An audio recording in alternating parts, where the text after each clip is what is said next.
Hi, this is Steve Sabadeski, publisher of BuyUBuzz.com. And today we have, I think, a really terrific guest, Colonel Rob Maness. Colonel Rob Maness, I've got to know him. I really like this gentleman. He's also running for U.S. Senate, and he's running against Mary Landrieu, primarily against Mary Landrieu and Congressman Cassidy. Good morning, Colonel. How are you doing? I'm doing great, Steve. Thanks for having me on. It's good to see you.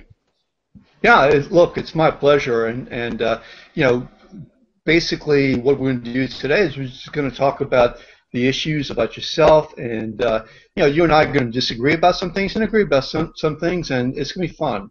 So first of all, why don't you tell us about yourself? I mean, why did you decide you retired, and why did you decide to run for U.S. Senate? That's a great question. I get it a lot. You know, Steve, I wore the uniform of our country for 32 years. I fought terrorists in the skies of countries over Afghanistan and Iraq and places like that. And I did that because I love America, I love freedom, and I revere our Constitution. And I believe America is our last great hope on earth. But you know what? I'm worried about the direction our country is going. I have a grandson named Kellen. He's 2 years old. And I'm worried about the America he's going to inherit. You know, why am I running? It's not about power. It's about Kellen and all the Kellens out there in America. Sure, absolutely. Now, do you think that America is going downhill? And if so, when did it start? I believe it's on a policy path that's going to result in a different American than what you and I inherited from our parents and grandparents. And that's my concern, because the Kellens of this world, of this America, deserve to inherit the United States of America, not one that's on a policy path to something different. Okay, and so when do you think it started? I mean, just started last, say, this century, or when you and I were born, or I mean, or has it been a steep decline for a while, or what? It's a great question, and I believe it started sometime last century. I'm not sure exactly when, and I don't believe it's a steep decline, but it's a decline in things like upholding our Constitution. You know, we have a current president and the senator that I'm running against who have passed laws that were unconstitutional. The Obamacare Act was unconstitutional according to the Commerce Clause, and could only be made constitutional by a change made by Chief Justice Roberts. We all know that. That doesn't fulfill the oath that those two individuals took, the same one that I took. So it's not a steep decline, it's a gradual path that a lot of Americans really don't even recognize, that is going to result in a U.S. of A. that's different for Kellen than it has been for you and I. Okay, so you mentioned Obamacare being unconstitutional.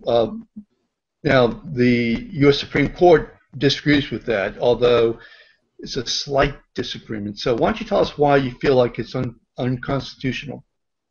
Well, actually, the Supreme Court said it was unconstitutional according to the Commerce Clause, which is what I stated. And Chief Justice Roberts reframed the fine into a tax for the individual mandate, and that is what he says makes it unconstitutional. But even that's questionable, and it's coming up through the courts to whether that violates the origination clause for tax bills that are required to be originated in the House of Representatives. And we'll see what the courts say about that. So the facts are really clear that it was an unconstitutional bill when it was passed, and now the Supreme Court's made this decision, which a lot of us still disagree with. Okay, so that's fair enough. Now, if you're a U.S. Senator and you want to repeal and replace, I mean, there's a lot of, I mean, as I understand, one of your opponents, Congressman Bill Cassidy, says he wants to repeal and replace. Mm-hmm. And so your position is? I want to repeal it and defund it and pull it out by the roots, not replace it with another government health care program, because, you know, I was born into government health care, and I've actually managed government health care facilities in my career as a military officer, and I'm now part of the VA medical system, which I'm using my own insurance instead of that system. It's so bad.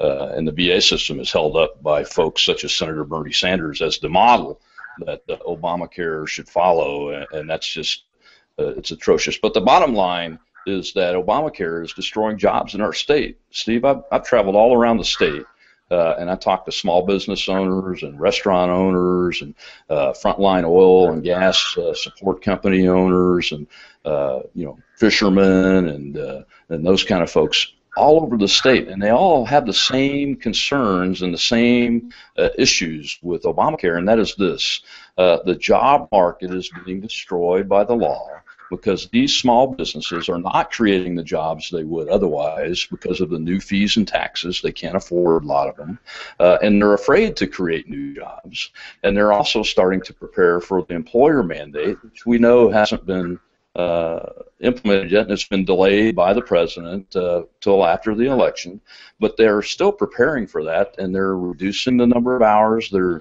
full-time employees are working to get below that threshold, and keeping the number of workers below 50, so they're not creating jobs, they're reducing hours, and in many cases, especially in the restaurant industry, the wait staff and kitchen staff are in the economic spectrum that the law was designed to help. So we need to pull it out by the roots and replace it with free market concepts. You know, a well-regulated free market is what has made America prosperous over the years, not government programs that are trying to put a one-size-fits-all program over all Americans. You know, and they're not difficult concepts, but they are free market concepts. You know. Insurance that fits the requirements of the individual and needs of the individual should be available. The states should control healthcare programs, if there are any healthcare programs that the government is involved in, because they're smaller and they're easier to manage, and it's easier to detect fraud. And then we want to be able to buy insurance policies across state lines. That will, in and of itself, increase competition and drive prices down. And then finally, we need portability. You know, the insurance policy shouldn't be tied to an employer. They should be tied to the employee. Kind of like 401ks go with the employee. When an employee leaves an employer under our system, they would take their health care insurance with them, and then that would help address, and actually would address, the pre-existing conditions issue and eventually eliminate that as an issue in our system. And that gets patients and doctors focused back on one thing: taking care of the patient and the best medical care that's available for them, and gets us out of the business of spending trillions of dollars on health insurance when we could be spending it on things like medical research to find cures for diseases like cancer and diabetes and Alzheimer's. You know, we did it before. So go on, please. We did it before in the 1950s. The experts were saying we were going to spend trillions on taking care of polio victims.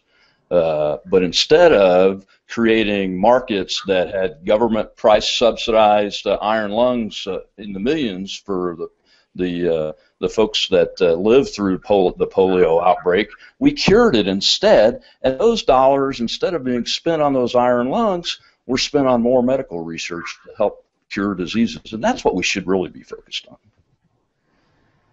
Okay, just to follow up on that, in terms of the polio, if I recall correctly, everybody had to get a polio shot. Now, who paid for that? I mean, did we had to pay for it ourselves, or was that something that the government subsidized, or what? I'm not an expert on the immunization system back then, but I know that I've had polio shots, and everybody did get polio shots. Yeah. That did help cure the disease, absolutely. Sure. By these four youngsters, and tonight you're going to be twice entertained by them, both right now and again in the second half of our show. Ladies and gentlemen, here they are, the five